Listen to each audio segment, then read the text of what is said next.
In our fast-paced, always-on world, stress has become an inescapable part of our daily life. We need stress to have these conversations, to be in a state of productivity, focus, and we should be able to also combat stress effectively. But what if I told you that the seemingly invisible mental pressure is actually a very tangible force impacting your nervous system and your brain? The brain also registers negative stimuli more greatly than positive. So negative information means a lot more to us than something positive. We're not hardwired for life, that our brains have plasticity and it's capable of redesigning new neural pathways based on our choices and our inputs. It's not you, it's your brain trying to help you out. You want to make the things that are good for you easier, and you want to make the things that are not so good for you more difficult. Because if you always give in to the urge, you're going to get really good at reinforcing, responding to the urge. So wait 5 minutes and then check your phone. What can we do to break out of this rumination? One of the best ways to regulate our stress, I'll give you 3 different tools. One,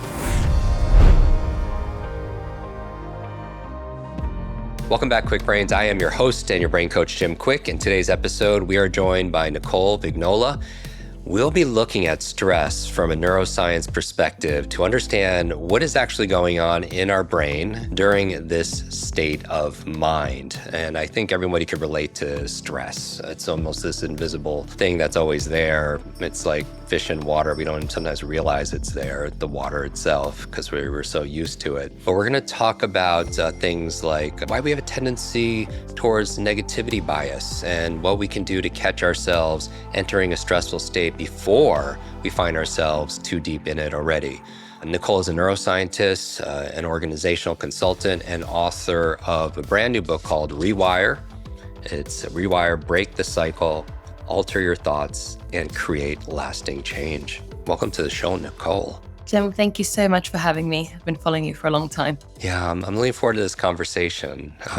This is a very highly requested topic. We have a private Facebook group that many of you listening are part of, over 150,000 people.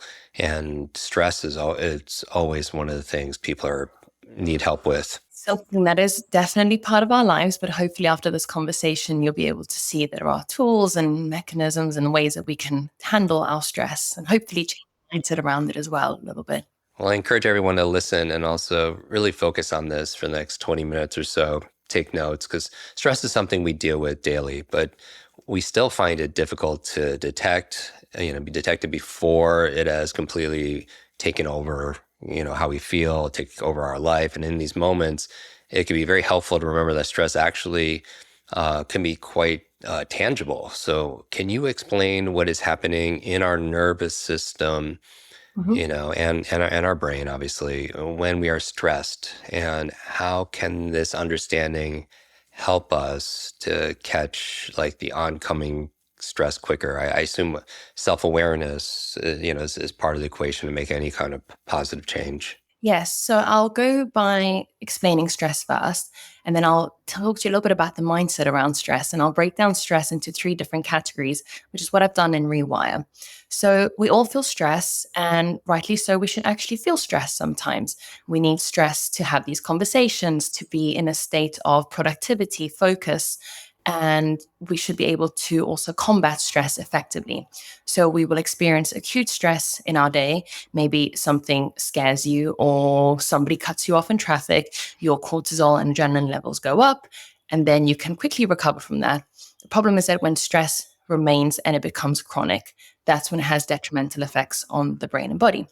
So let me rewind and just explain the mechanisms of stress a little bit, just to help people really grasp this concept and understanding as to how we can hack it.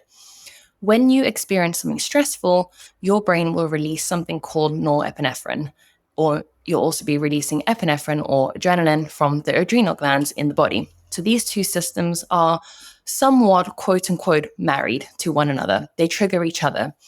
But the interesting thing is that over time, when we voluntarily put ourselves through stressful situations, such as exercise or, taking an endeavor like a hiking goal, perhaps, or anything along those sorts, we can teach our brains and body to separate those 2 systems. So, like a boxer in a boxing ring, his body will be, or their body, her body will be filled with adrenaline, but the mind is relatively calm and is able to make decisions. So, being able to separate these two systems by voluntarily putting ourselves through stressful situations while still being safe, and then also being able to recover from the stress very quickly, means that we can then translate that into everyday life. So when you are experiencing something stressful, like somebody cutting you off in traffic, you can then go back into a parasympathetic state, which is a state of rest and digest after the stressful event has passed. And are there different types of stress? Like, Yes. some people used it in, I'm reading your book. I mean, can people be stressed or anxious or worried? And, Mm. what's the difference? Yes. So stress and or epinephrine and adrenaline are chemicals that the brain reacts to regardless. But there does appear to be a mindset around stress. So I've broken it down into three different categories. So acute stress, which is when you experience something like somebody cutting you off, and then it should pass shortly after. If you are lingering in that state of stress, then generally there may be other things going on in your life, which means that you struggle to then come back down into a parasympathetic state. Again, parasympathetic meaning rest and digest, so a state of calm. And then we've got arousal stress or adaptive stress, where you want to be in a state of alertness so that you can go for a walk or go for a run. It's an element of being able to put yourself in motivation drive to do something. Because if our base levels of stress are below baseline or at baseline, you're going to feel lazy, quote unquote, tired, calm. And, I don't feel like I want to lift 100 kilos on a deadlift bar when I am in that state of calm. I have to be somewhat stressed to do that. I don't deadlift 100 kilos. I don't know why I said that. That was a good number to go with. um, the problem is that then there's a sort of interplay between stress and anxiety. Now, anxiety is the worrying of the future with the stress attached to it. So generally what that means is that the brain will perceive threatening stimuli in the environment.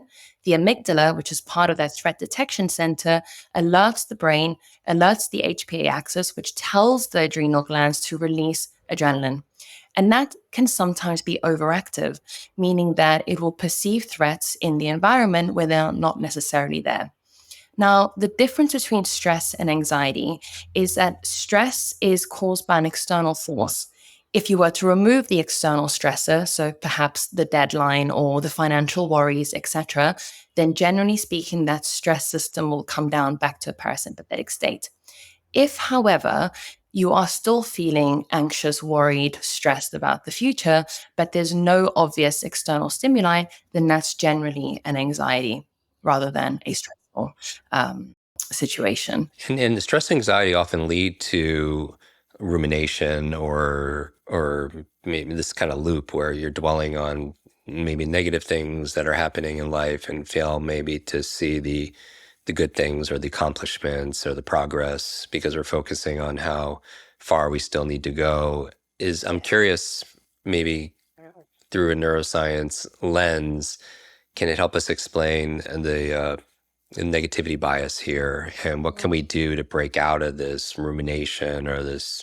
I think a lot of people listening can not only relate to the feeling, but also those negative thoughts that are also feeding it and reinforcing it. It's one of my biggest questions everywhere I go, on Instagram, social media, friends, and even in my public speaking, is that I think everyone can resonate with that feeling of that negative self-talk, that ruminative state of thinking. Now, the brain is more inclined towards a negativity bias. So out of the 8 basic emotions, we have 4 negatives. We have 2 positives, joy and trust. And then we have anticipation and surprise, which are either negative or positive, depending on the situation. Generally speaking, we are in a state of anticipation because we may be worried or surprised. Something shocks you that you weren't expecting. Now, not only do we have more negative emotions, the brain also registers negative stimuli more greatly than positive. So, negative information means a lot more to us than something positive. So, that means that we can tend to go through life focusing on the negative. With that being said, we also have a confirmation bias. So if you wake up and you think, I'm having the worst day, and you start focusing on all these aspects of your day, your brain will also try to find evidence to reinforce that that statement is true. And that's particularly important for when we say things to ourselves like, I'm not good enough. I could never pass these exams. I'm not smart enough to take the SATs. And these kind of inner dialogues that we repeat in our heads. We have that negativity bias, but then we also have the confirmation bias. Now, that all sounds doom and gloom. The great thing is that we now know a lot about neuroscience and we know how to sort of hack these thoughts and the stress. So one of the best ways to regulate our stress, I'll give you three different tools. One, I'm sure you will have heard, I'm pretty sure you talk about it as well, is the physiological sigh. So it's an inhale through the nose, then another inhale through the nose. So you take an extra sip, pause at the top for a second, and a long exhale through the mouth. Let's do it twice together. Yeah. So in through the nose and out through the mouth. One more time. In through the nose. One more time. Sip, pause, and a long exhale. I don't know about you, but I feel really good. After two reps, it makes a difference. You ever had it when you're standing in the queue to somewhere or you're stressed and you start sighing or you're huffing and puffing? Yeah. It's actually a good thing. That is your brain's mechanism or ingrained mechanism trying to reset breathing rate.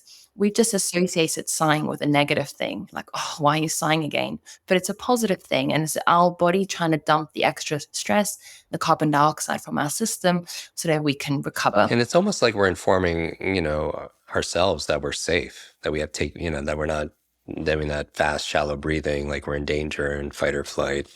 Exactly. And so I imagine a lot of some of the negativity bias that we're looking for what could go wrong is for survival. Exactly. Well, let's go through the other tools besides the physiological. Well, I'm glad you said that about the communication to the brain, because the body is designed to run, fight, flight, and freeze. Fight, flight, freeze, and fawn, etc. In stressful situations. So the body has to communicate with the brain that the threatening stimuli has left. And we do that through breathing. We can fast track that breathing mechanism by communicating that we are now safe and we can relax. And generally speaking, with the negative thoughts is that they will raise our adrenaline to some degree. So being able to interrupt those thoughts with a physiological sigh means that you can reinstate some frontal cortex activity by lowering the adrenaline that's coursing through the body. So that limbic system is your emotional brain. It works in tandem, quote unquote, with the frontal cortex. So when we have higher stress levels, the frontal cortex has less activity. The frontal cortex being responsible for executive function, analytical thinking, logical thinking. And when that is less active, whilst we're ruminating, we can go into a state of catastrophizing as well, where it then goes into a further loop and reinforces that snowball effect.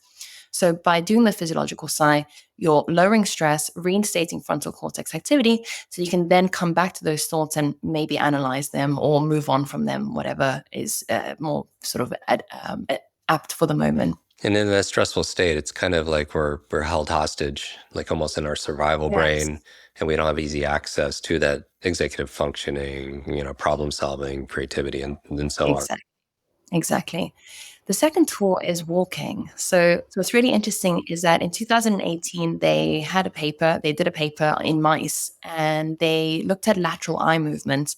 And what they saw was that it was lowering the amygdala response in the brain, but it was creating fear extinction learning. So fear extinction learning is basically just the unlearning of a trigger. So we always talk about neuroplasticity in the context of creating new synapses. But the wonderful thing is that we can undo synapses as well. So we can remove the emotional friction that is accompanied by some thoughts.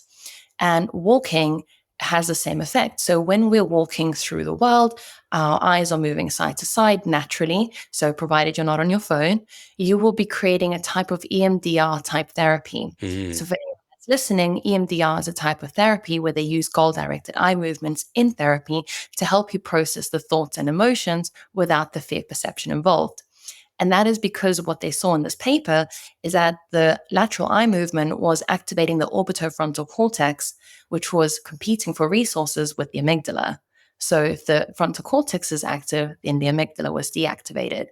And what's interesting in this paper is that they said, I think we just accidentally figured out how EMDR works, Wow. which is crazy because we knew that it worked. We just didn't really know exactly how. And this paper was quite groundbreaking for neuroscience and the understanding of amygdala activity. It's fantastic. And I want to talk about the energy expenditure. Did you say there was one more before, just to kind of close that loop? So it's the Yeah. physiological sigh, and then the walking, because you're getting in, tapping into some of the Yeah. principles of EMDR and other things. You have too much to read, but too little time. Studies have shown that your ability to read is directly correlated to your level of success in life. But when was the last time you took a class on how to read? I want to introduce you to the Kwik Reading free masterclass. In this free training, I'll show you how to instantly increase your reading speed by 25 to 50% or more. Plus, you'll boost your understanding, your comprehension, your focus, and concentration along the way. Don't miss out on this life-changing opportunity. Click the button or go to jimkwik.com/speed to access this free training now. Yes, and I was just going to say that the last one is hobbies. So making sure that we stay engaged in activities that can take our mind off things temporarily. What it does is it helps the stress hormones come down and you're thinking about something else. So you ever had that feeling when you go for a walk or you go and you play guitar, whatever it is that you do with your spare time, and then you come back to the problem at hand and you almost seem to see it from a different angle with more logic, with more kind of goal directed solutions. And that's exactly why. I love that. Do you have kind of go-to hobbies for yourself? Oh, I'm completely immersed in guitar playing at the moment. I started last October and I'm obsessed. Oh, I love that. And that could activate different parts of your brain. And it's Absolutely. interesting because these are things that people could do during a brain break. They can move, they could do their sighs, breathing, hydrate, hobby, because we talk about you're talking about mental currency, right? So our brains, they're only what 2% of our body mass, utilize upwards of 20% of the energy, nutrients, oxygen, and so on. So it's really an energy hog. And Yeah. so if our brains have limited capacity for, daily energy expenditures, is do you take breaks throughout the day, or does that look like to help recover and recharge? Yes, absolutely. So this is my area of research where I was looking at how we effectively spend this mental currency on different activities. So generally speaking, when you're, say, maybe working on your computer, you've got an exam and you're studying, what tends to happen is we tend to want to grab our phones because we think, I need a mental break. So I'm just going to task switch to phone use, which is perceivingly calming and perceivingly sort of relaxing. But what I've seen in the research is that it's actually still using up this mental currency. So if you have a finite amount of resources for things that you can give this money to, phone usage is still taking away from that currency. So people then come back to the task at hand and feel even more depleted. Now, the thing with the mental currency or this energy expenditure is that if you don't take a mental break, your brain will do it for you in the least convenient time. Maybe you're in a meeting, maybe you're in a pod, Mm, use your train of thought, you know? So making sure that we are effectively taking these mental breaks, strategic breaks, where we're clocking off from anything that's externally stimulating means that we can replenish these energy resources and then be better equipped for whatever is going to come next. So I've had a really long day. I flew, this weekend. It was a long, very long weekend. So before this call, I took a 20-minute mental break where I just shut my eyes. I didn't, per se meditate. If someone knows how to meditate, then do that for sure. Meditation is incredible. I know you talk about it a lot. But what I don't want people to get worried about is this idea that they have to be doing something. So even just closing your eyes or going for a walk, or maybe it is playing guitar if it's something that helps you unwind. But ideally, you want to just shut off from anything that's going to have an external stimulus on your system. so that you can replenish these energy resources and then be able to make effective decisions for the rest of the day and have executive control, have sustained focus, have sustained vigilance, so you don't come home and start compromising on the decisions you make. Right. Maybe they're health related ones, like, okay, I'll take takeout tonight because I'm really tired, I've had a long day. When we are replenishing these resources effectively throughout the day, we can come home and continue to make healthy decisions for ourselves.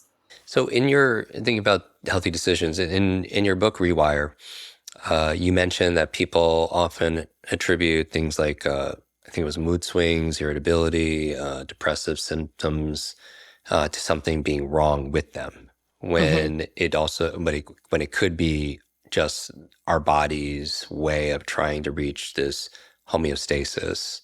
Yes. Could you kind of shine a light on that and kind of tell us what's happening there? So, provided there's no sort of clinical diagnoses there, generally speaking, the way that neuroscientists will see a brain is a system that ebbs and flows, and it should ebb and flow.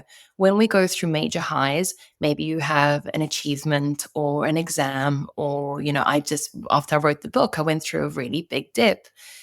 We also see it in post-Olympic depression, so or Mm, post-Olympic activities, where athletes, win or lose, will feel this very, very heavy state of depressive-like symptoms after competition, because the body and brain have gone through so much. So it's your body's way of trying to regulate those emotions, the neurochemicals at play, to reach homeostasis. If you've used up all this energy to do the activity, it's then going to have a rebound effect when it's quite literally an emotional come down before the neurochemicals replenish and then go back to baseline. But that state is where I want people to understand that, I've used the slogan, it's not you, it's your brain trying to help you out. And I want people to befriend their brain instead of seeing it as something that's sabotaging them, keeping them in this negative loop of thinking that there's something wrong with them. I can appreciate that because then it's a vicious cycle, right? Where people are stacking self-judgment and shame Yeah. or other things that it's like an identity issue, that there's something inherently wrong with them. Yes. In the age of digital distractions, maintaining our focus is increasingly challenging. Mm. Is there a tip that you offer in your book, Rewire, to help our listeners to enhance their concentration and productivity in the midst of all that? One of the things that I will say is that more than 50% of our interruptions come from self generated interruptions or self generated thoughts. Hmm. So, generally, what will happen is people will sit down to work and they'll think, I'm just going to quickly scroll. There's this urge, right? That's dopaminergic activity saying we know we can get fun from the phone, which is in our vicinity. Or you'll sit down and think, I'll just quickly make a cup of coffee and then I'll work. So those urges are pretty normal, they're pretty natural. It's your brain wanting to prioritize quick fixes or sort of quick thrills, easy dopamine, if you will. Hmm. So what I always say is if you wait 5 minutes and then you do it, what happens is you're leaving time for that urge to dissipate, because if you always give in to the urge, you're going to get really good at reinforcing responding to the urge. So wait 5 minutes and then check your phone. Ideally, you would also keep your phone away from you. Your phone is a huge distractor. So, Jim, you're looking at me right now, but there are things in your periphery. There are things in my periphery. There are noises outside which keep, distracting me. There's a mug, there's my guitar, but I'm still looking at you, right? But my brain knows that all those things are there. If the phone is in your vicinity and you're still looking at the screen, your brain knows that it's there and that it can reach it at any point.